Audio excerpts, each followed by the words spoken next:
Hello and welcome to the Alcohol Free Vibes podcast, a high vibe space where we talk about all things spirituality, manifestation, raising our vibrations, and walking away from the manifestation block that is alcohol. Whether you're newly sober, sober curious, or you've been sober for a long time, this is the place for you if you want to learn more about spirituality, manifestation, and how letting go of alcohol can make you so much more powerful at manifesting. It's time to stop drinking, start living, raise our vibrations, and step into our manifestation power. Let's get started.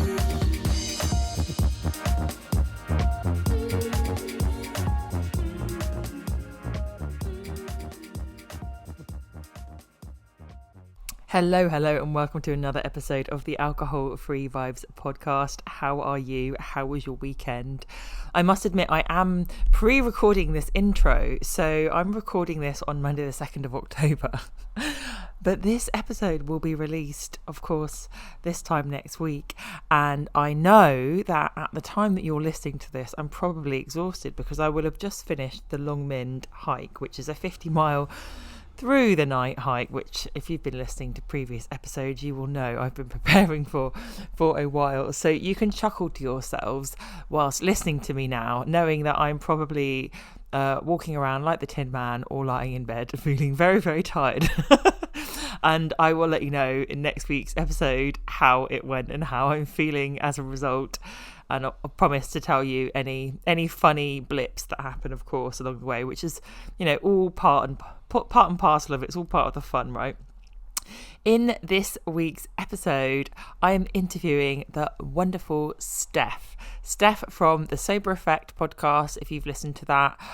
If you haven't, I'll pop the link in the show notes. She is awesome, and her alcohol-free spiritual story is just really, really inspiring and something that really, really resonates for me. So I hope it resonates for you too. Before we jump into her episode, let me just remind you that if you want to book in for a free discovery call with me to talk about coaching options, the link is in the show notes, and it's completely free, and we'll just talk about your needs and what might work for you. You can also sign up for my 30-day alcohol-free challenge. It's an audio challenge, so it's just £20 and you get an email every day with an audio file in. Sometimes it's a meditation, sometimes it's a pep talk, but it's designed to hold your hand step by step through your first 30 days alcohol-free. If you have already kind of got going, but you want a bit of a spiritual drip feed, shall we say, through your sober journey, then why not join up for my Sober and Soulful membership? It is £30 a month. There's a monthly theme with a self-led video training, meditation audio and journal prompts. And as well as that, we have a monthly Zoom meetup. So yeah, second Thursday of every month at 6 o'clock UK time, we have a Zoom meetup, which is just delightful and warm and supportive and just wonderful. So if any of those sound supportive for you, then do click the link in the show notes, or you can just email me at thrive@coachingbyanneka.co.uk. Anneka is spelled Anneka, and I can chat to you about any questions that you might have or get you signed up. Anyway, without further ado, let's crack on with this week's episode and meet the lovely Steph.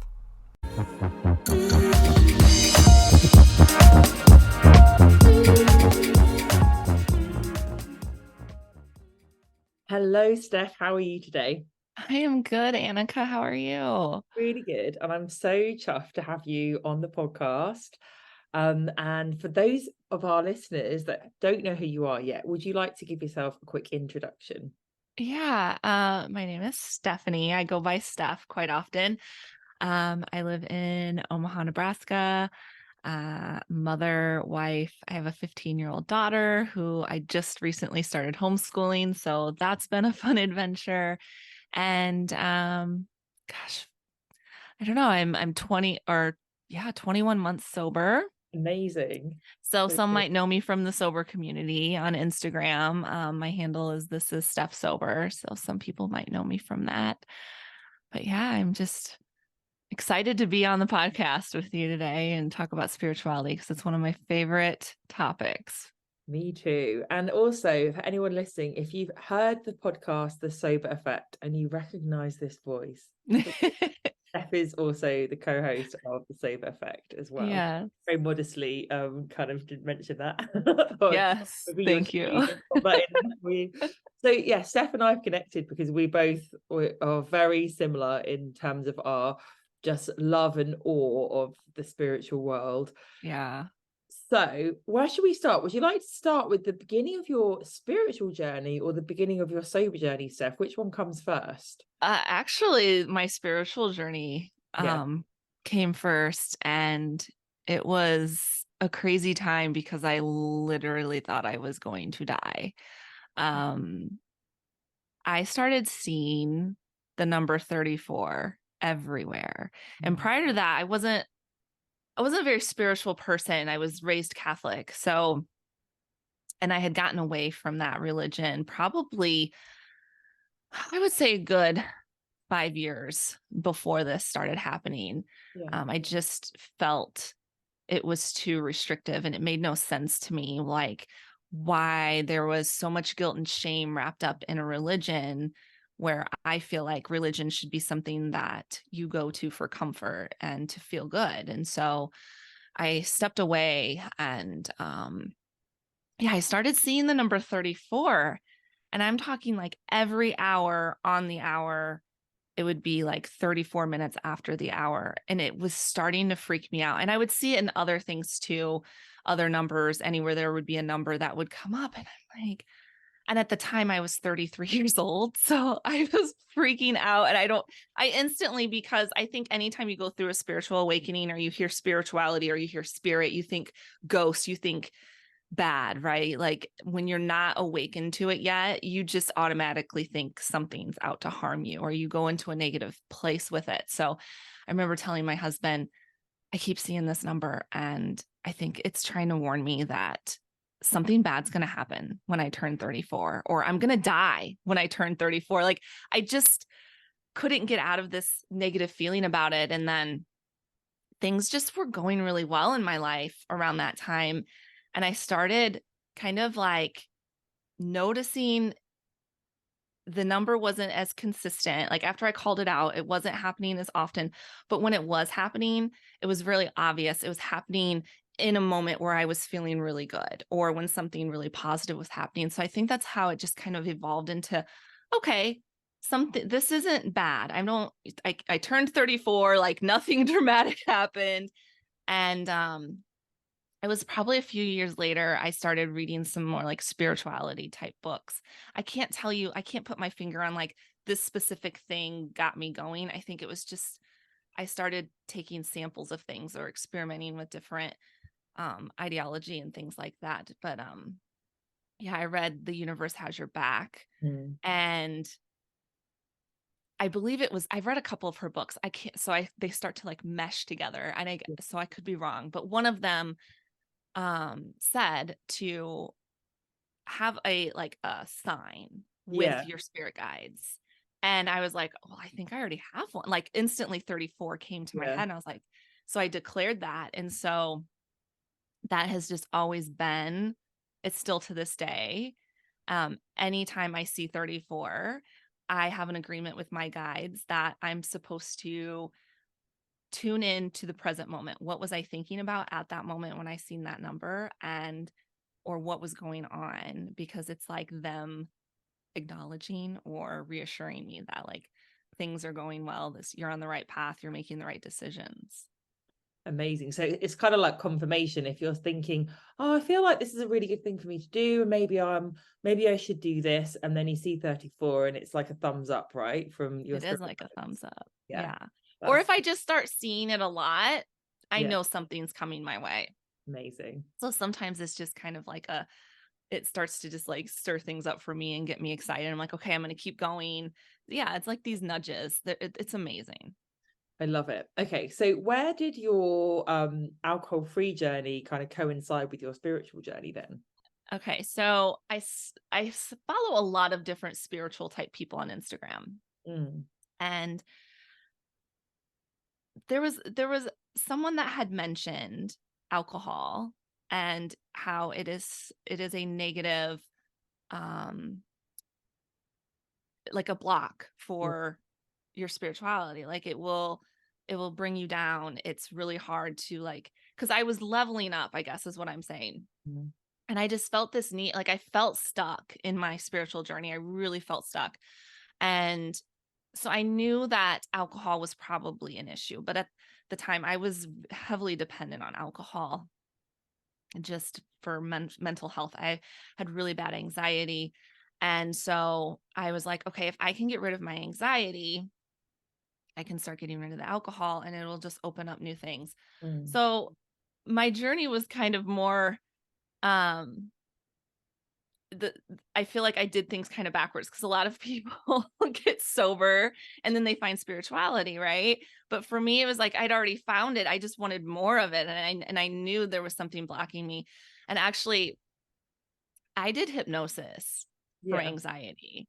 And after you get sober, or at least for me, after I got sober, there was kind of like this reflection, and I realized I really think that the hypnosis ignited something in my subconscious or maybe even in my soul, um, that made me realize that it was time to give up alcohol, because it was not too long after my hypnosis, and there was no talk of giving up alcohol in the hypnosis. It was strictly, let's relieve your anxiety, like let's start helping you like get to the present moment. But I think there was something that new that was awakened during that time that was like, if you want to get rid of your anxiety, you need to get rid of alcohol. Yeah. And so, yeah, as soon as I was able to get sober, within 60 days, my anxiety was gone. My intuition was like heightened. Like all these things just continue to open up now because of it. Yeah, that's so good to hear. And actually, I completely resonate with you when you say you found spirituality first. Like I'd found spirituality. I was really interested in it. I thought it was really cool. I'd read lots of Gabby Bernstein's books, Uh huh. and I'd kind of had my sober days. I like toyed with, but I was still drinking. And then yeah, it's like once we've like threaded the needle, if you like, of our spiritual cross stitch, and then we're like, hang on a minute, I can't really get going properly until I let go of the alcohol. And for me, it was like I knew it inside. And then I just needed a couple of little like nudges externally. And my big one was reading Shaman Jurek's book, as I think I've told you. And then I was like, oh no, I'm like, I haven't made this up. This is a thing. And then I was good to go. Like it's like I could describe it as a carrot, right? That we run towards when we stop. Yeah. Yeah. It is. It's like, I would, I know everyone says this, like, I wish I would have done it sooner, but everything's divine timing. And I don't know what it was with me where I was in such denial with my drinking. Like, I was like, oh, yeah, it probably does. But, I'll just overkill the spirituality. Like, I'll override it or whatever. And like, yeah, it doesn't work that way. I can't, I can't say it any other way. Like, the heaviness is gone. Um, I know that there is a big around like soul contract and things like that. Like we're meant to experience life fully. And, that's my belief, is that my soul like incarnated here to learn lessons. And a lot of these lessons are through emotions and through getting through to the other side of hard times. And numbing it with alcohol, I was never dealing with these things. And you can't level up on a spiritual level if you don't allow yourself to feel and get through it. And so, as soon as I realized that as well, that like even the hard shit, even the stuff that just like rocks you to your core, just hurts your chest to think about, those things are part of the human experience. I mean, that's what we're here for. And when I could surrender to that, everything changed. But I could never surrender to that as a drinker. As a drinker, I was avoiding that. I agree. And I think Gabby Bernstein describes them as like assignments, doesn't she? And when Mm-hmm. we're drinking, we're not showing up for the assignments. We're like literally saying, sorry, my dog ate my homework. Like, what are you gonna do? I'm just gonna sit here and numb.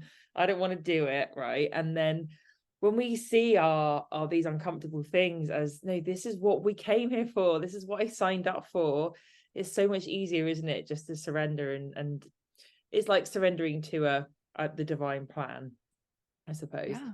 Okay, so I'm sure there are people listening who are like, oh, this is just quite exciting, this idea of like turning the volume up, like on my spiritual journey. So what shifts did you notice when you stopped drinking then, in terms of your intuition, your relationship with your guides, that kind of thing? Okay, so some of the things I've noticed is the speed. I don't even know if that's the right word, but as far as manifestations go and ideas, these things happen a lot quicker. Maybe. My intuition is just on point. Like cuz I trust it. That voice in my head when I was a drinker was very negative and Yeah. it doubted me all the time. And I just thought that was the voice that was in my head forever. And when I got rid of alcohol, that voice went away. I mean, not completely, but I should say that voice got quiet. And then my higher self got louder. And so that has been amazing. Um, I feel also that there has been a couple times where I actually hear my spirit guides, Wow. which is really wild.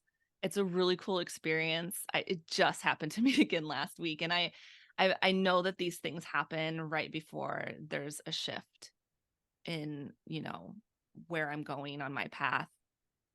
And it's not like they give me a message. It's almost like they're trying to get my attention. Mm. And it's always I'm in a state of I'm not fully asleep, but I'm not fully awake. And Yeah. I hear them say my name. And the Wow. voice it's like a voice I know, but it's no one I know on this earth. You know what I mean? Like it's a voice where it's like familiar, so it doesn't startle me or scare me, Yeah. but it is definitely they'll be like, Steph. And then that's what I wake up to. Like then I fully wake up. And I've had that happen 3 times now over the last few years. And it's just like things like that happen to me now. And they're all very comforting. Like you hear that and you're like, oh my gosh, like you're hearing voices. Like people probably think, oh my gosh, that's scary. But the only way I can explain is like I said, these are obviously my guides and these are other souls that are I already know them on another plane. I know them on another level. And so it's very comforting to hear their voice or their energy or however you want to describe it. But yeah, it's just stuff like that. I mean, That's those are amazing. the things that pop up when you ask me that question. I mean, I haven't heard my spirit guide say anything, but I do get ringing in my ears. Mhm. And somebody was explaining, because I remember when I was younger, I thought, oh, it's just tinnitus. That's just what drum and bass does to your ears. But there is a difference, because tinnitus doesn't stop, right? And when it's our spirit guides, it's literally like sometimes a few seconds and then it goes. And I'm like, okay, what do I need to pay attention to? What Right. was I thinking about? Or what's going to happen now? But I mean, it's so magical, isn't it? This ability to connect in with the different parts of ourselves, and the different parts of our spirit guide team. And in what ways has this helped you navigate things? How have these this use of your intuition and this relationship with your spirit guides helped you know how to like manage the 3D differently, would you say? To let go of control. Mm. And I would say that this is probably the biggest theme. If I were to guess one of my soul lessons, one of the big ones would be control. Mm. And I know I've already let go a big part of that by letting go of alcohol because most people think, well, alcohol makes you lose control. Well, that's not what I was using alcohol for. I Mm. was using alcohol to control my emotions Yeah. by pressing them down. Mm. So that was a huge one in itself. And then it was just after letting go of the alcohol, letting go of the habit of trying to control. Mm. So now I no longer had that liquid to help me, but I was still kind of fighting it, right? Because I still was in this mode of like, okay, we don't cry, we don't show emotion, we think about the future all the time and come up with all these scenarios so that we're prepared. Like all of those things I'm slowly letting go of. And I notice anytime that I like take a breath and I like ask myself in a situation, like, what is in your control right now and what isn't, like logically, like, because we all know we can't control everyone around us, but it is a big lesson that I feel I am definitely set up to learn. And, when I do let go, things start going my way better. Things happen better. I feel less stress. I feel more at peace. I feel more in the moment. And I get this, it's proven to me that everything doesn't fall apart when I'm not trying to control it. Like everything ends up being exactly how it's supposed to be.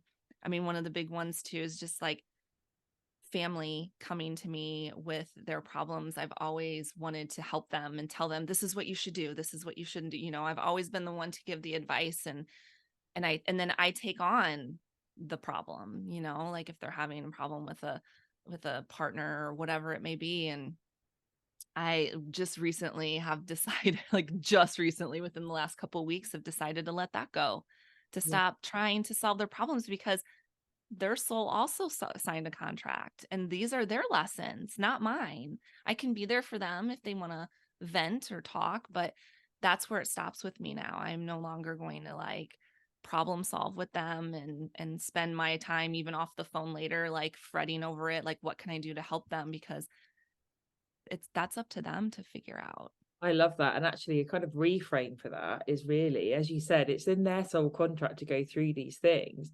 And we know that when we're going through difficult things, we're actually up leveling, we're expanding our souls so that we can raise our vibrations and up level.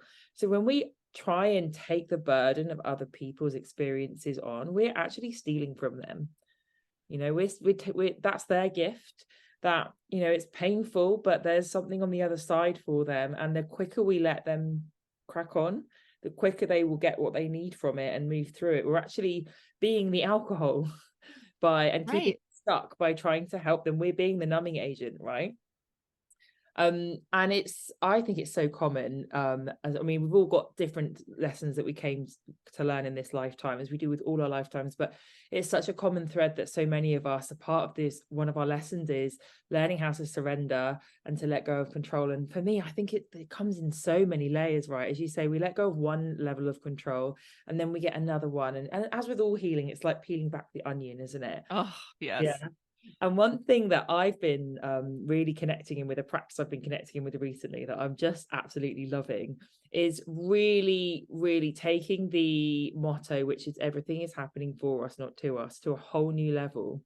And every single time something goes quote unquote wrong, even like a tiny thing, like, when you're waiting in line to like sign in for something, like an appointment or for some, like anything, and then the machine breaks and there's a hold up. Like in the old days, I would have got like really stressed and said, oh no, I'm running behind schedule. And now I just sort of rub my hands together and say, oh, God's reshuffling the cards, or the sat nav's rerouting. How exciting. I wonder I why. love What's coming for me? It's really helpful. I love that. I Yeah. remember in sobriety like thinking like that too, like waiting in line. But I love your spin on it. But mine would be like, okay, obviously I just need more time. Mm. Because I also was someone who rushed everything. I'm an Aries, so like we just do everything at like 100 miles per hour because once we figure out what we're going to do, we get it done. And so like I rush through everything. I hit the ground running, want to get to the end, and that's also another, I feel like another thing that I'm trying to learn is to just savor the journey, savor each moment, because that's what we're here for, is the experience, not Absolutely. the end goal. I And think, there's always been this part of me that hated setting goals. And I yeah. think that's why, because I knew that there was a part of me that knew that if I set a goal, then I would be so laser focused on it, and I would put so much value in achieving that goal that I lost myself in it, that I never really then enjoyed life. I think there was a part of me that knew that, because I would have friends that were very like, let's set a goal for this, or like, do you have any goals for that? And I'm like, I don't want to set a goal. Like, I hate goals, but I could never put my finger on it. I was a drinker then, I could never put my finger on why I hated to set a goal. And like, now I'm unraveling, like peeling back that part of the onion. Yeah, it's because my personality is just like a dog with a bone, and I'm like not. So But yeah, I'm just trying to like enjoy the so process. actually, what I'm hearing is that your goals are better if we frame them as feelings, because they're not something that we ever arrive at. It's a moment by Yes. moment commitment. And I can really resonate with that because I have an Aries moon. So Oh, that's my emotional self. So this explains why, like, my whole life I have experienced very big emotions, and being a Cancerian sun as well, just that's a lot of emotion. Yeah. And I'm a that's a rusher lot. too. Get it done. Hurry up and wait. Hurry up and finish. Yeah. Yeah, What's 100%. next? What's Yeah. next on the list? Yeah. And I love that you say like the feeling thing, because it's so crazy that you said that, because I took your manifestation course, and Yeah. I've really realized too, as far as manifesting goes, that also isn't about having something. Like I used to think like manifesting is like, "Ooh, I want this car and I'm going to manifest this car," or "Ooh, I want this house," or "Ooh, I want this type of a friendship or, relationship or whatever." It's the feeling that you get when you have that car. It's the feeling that you get when you have that house. That's what I really want. And Yeah. so it may come to me in a different way, because there's time there's people that I've talked to, and they're just like, "Well, I'll manifest something, but I don't ever get it." And it's like you are probably getting it, because you're gonna get the feeling, so it may show up in a different way, right? So Yeah. that is something too. So I love how you said that, because that's exactly kind of how I'm been moving forward lately. It's not so much I have a goal, I have a emotion, or I have a feeling, or I have a state of mind that I'm going for. And it's all about feeling. So, when we've all wanted to manifest things that we've got frustrated that we couldn't get. But the reason that we trip ourselves up when we do that is because if we put ourselves in the feeling of wanting something, that is exactly what we manifest. The wanting of that thing, which means it doesn't come. We get stuck, Desire. right? Yep. Mhm. And when we surrender the outcome and we focus on the feeling, that lovely feeling that we're reaching for, and we're like, maybe that thing will give me it. Maybe I'll just get this feeling anyway. Like, who knows? Who cares? I don't care. I'm just going to focus on feeling the way I want to feel. And I've kind of like loosely dangled some suggestions for the universe, but I'm not really that Mhm. fussed. That's when things come through really quickly. And we can see this when we manifest. Like, I manifested a can of low calorie lemon fizzy drink like really quickly. Like, I don't know if you have it in the States. I can't even remember what it's called. There's a particular like lemon fizzy drink in the UK. Tastes delicious, very sugary. And I literally said, I wish they did that in like a lower calorie version. Yeah. Like, wouldn't that be good? Because it's such a nice drink. And literally within an hour, I'm in the gym and they've got like a low calorie version in front of me. And I was like, that is how quickly things come through when we don't have resistance. We're not blocked. We're not over attached to the outcome. Um, and when we don't get them, it's because we're just manic manifesting, as lots of people call it. Yeah. Yeah. So since then, you have stopped drinking. What have been your most major manifestations, would you say? And it can be feelings, it can be experiences, it doesn't have to be like, I would have to probably articulate it in that way. I feel like since getting sober, I have overall feeling of accomplishment that I have never had up until now. yeah, Like I remember sitting and reflecting on my first year sober and thinking, I have accomplished more in this 1 year than I've ever accomplished in my entire life. yeah, And it's because I was able to learn my lessons, keep moving forward. I had I guess, confidence within myself, because I didn't have the ego that the alcohol was fueling. That ego voice yeah. was now quieted down, and my higher self was speaking up more. And I feel like I can honestly say I'm starting to slowly understand more now that it is a journey. There is no end. There is no like, okay, you've made it. Here you go. You're going to like just be blissful now. Surrendering to that has been huge. And just really having to constantly like remind myself to enjoy the present moment and to just be here, just to like fully experience it. When I was 7 months sober, I got a tattoo on my arm, my very first tattoo, by the way. It Yeah. says feel it all. And Love. it's just a post-it note on my arm to remind me. I need that reminder, like when I want to avoid confrontation, or I want to avoid maybe a shadow part of myself that I don't want to sit in, that's right there to remind me, no, you have to feel it. We're here to feel it all. So Okay. I guess that's like my motto since I got sober. I love that. And I really all the time describe our manifestation as a journey. There's no end destination. Of course, I agree. And something that I think is really important on this journey that we go on, because of course, so much of it is there's lots of joy there, but there's also lots of feeling all the feelings. That's what we signed up for. Okay, that's what this human experience is about. But part of manifestation is just bloody well noticing when we manifest, because when we're numbing and when our ego voice is really loud and we're in that kind of negative mindset, we just disregard manifestations. Oh, well, that doesn't count. Let's say we're trying to manifest weight loss and then we lose some weight. Oh, I'll probably put it all back on again anyway. Like we just completely just push our manifestations aside. And so much of the practice is recognizing and celebrating. I actually just manifested that, and that's amazing. And I'm so excited for what's coming next. And it's focusing our attention on the right things, isn't it? It is. Yeah.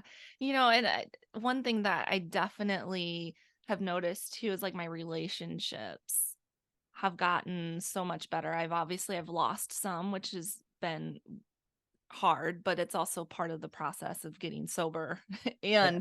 And spiritually, I mean, you start to really, understand who's connected and who isn't. And when you're a drinker, you connect for the wrong reasons with people and you think that that's a true connection. And it's a hard pill to swallow, but my relationships, like with my relationship with my daughter is just one that just brings tears to my eyes anymore. And like there are times when I'm like, gosh, I'm kind of sad that there was a version of me that just was so involved with alcohol that I didn't, we were close, but nothing. Like this has escalated our relationship because it's brought a layer of like safety and trust for her to know that she's got a parent that is always available and in her right mind. But, there's also things where like because my ego and that loud voice that used to be there that was just all about like societal beliefs and like this is just the way things are and like don't ever question it, that has gone away and it's opened things for her, like the homeschooling. Like I would have never even entertained the idea, and this was her idea. I would have never entertained the idea because I was always stuck in that, in my drinking days of like we got to make sure we do what everyone else is doing. We don't want to stick out, but that's who I am. I am someone who like wants to go beyond the norm if it's going to fit into my life. Like if it makes sense for my life, then I should do it. So, sobriety and spirituality both, have really helped me be more open to things like that. And now that I'm doing that with her, it's just like our relationship is like no other. And it has helped her so much because who am I to say, that the school system's right for her? You know what I mean? Like she's 15, like she's in touch with who she is. And I want to encourage that and nurture that because when I was her age, I was not. I was told, quit crying, knock that off, like let's not talk about our feelings. And, I was drinking then too. So it's like I've learned a lot and she's got her own stuff, but I'm like, I'm definitely stopping this like generational curse with her. Like I'm stopping that part. She will have her own things to do therapy about, but I'll be damned if it's the same things I'm doing therapy about, I guess is what I'm saying. It's so funny you said that, and like I was like had in my head that I was going to say next. It sounds like you've broken a cycle of generational trauma, and then you said that. So that's so cool. That's what a privilege to be able to do that. Yeah. So cool. Yeah. Anyone that is listening, I'm sure if they haven't already heard you on your podcast, I'm sure they're really excited to listen in. So could you just let everyone know where they can find you online and what where your podcast is? Yeah. So if you're looking for me on Instagram, that's probably the best. That's where I kind of hone in on everything. It's This is Steph Sober is my handle. And yeah, I co-host with Kate, and we do the Sober Effect, which basically we bring on people that just talk about the effects that alcohol have had on a specific part of their life. And sometimes we bring people on that aren't even drinkers because, as we know, it's a ripple effect. Like, it affects everyone around you in society, family, all of that. So that's kind of what our podcast is about. And then I have my own podcast, but I'm kind of taking a break right now. But it's still out there if anybody ever wants to listen to that. It's called This is Steph Sober. Oh, cool. And I didn't that's, know that. yeah, it's more of there was 2 seasons. I actually started it with a friend that I met on Instagram from Australia. Which that's Yeah. what's been so cool too about my sober journey. Everyone I've met lives in like different countries, and it's just not something I ever thought I would be saying. Like, I have friends in Australia and in the UK. But anyway, my friend Sarah in Australia, we started it. So season 1 is her and I, and then season 2 is just me. But it's other people's stories of sobriety, and I have them come on, and it's like yours, Anneka. It's very loose and chatty, and just, I just want people, like you were saying at the beginning, I just want people to feel like they're sitting down with a couple of sober friends and having a coffee and a chat. So Oh, that's so cool. And it's just so lovely to connect with you again. And I'm sure we thank will be you. connecting again in the future. Oh, for sure. For sure. I just enjoy chatting with you about spirituality, and I thank you again for having me. Oh, me too. And yeah, I'm sure there are loads more things that we will talk about in the future. And Yes. thanks so much for coming on. Thank you. Thank you so much for listening to me today. If you would like to have the chance of winning a free one-to-one coaching session with me, then I'd love it if you could leave me a 5-star review. All you need to do is take a screenshot of the review and send it to me at thrive@coachingbyanneka.co.uk, and I would love to connect with you. If you would like to connect with me further and you'd like to download my free guide, then please go to my website and you can do that, and you'll be added to my mail list. Or if you would just like to book in a free discovery call with me, then you can do so via my email address or through my website. All of these links will be in the show notes. And I hope you have a wonderful, magical, sober week, and I will see you this time next week.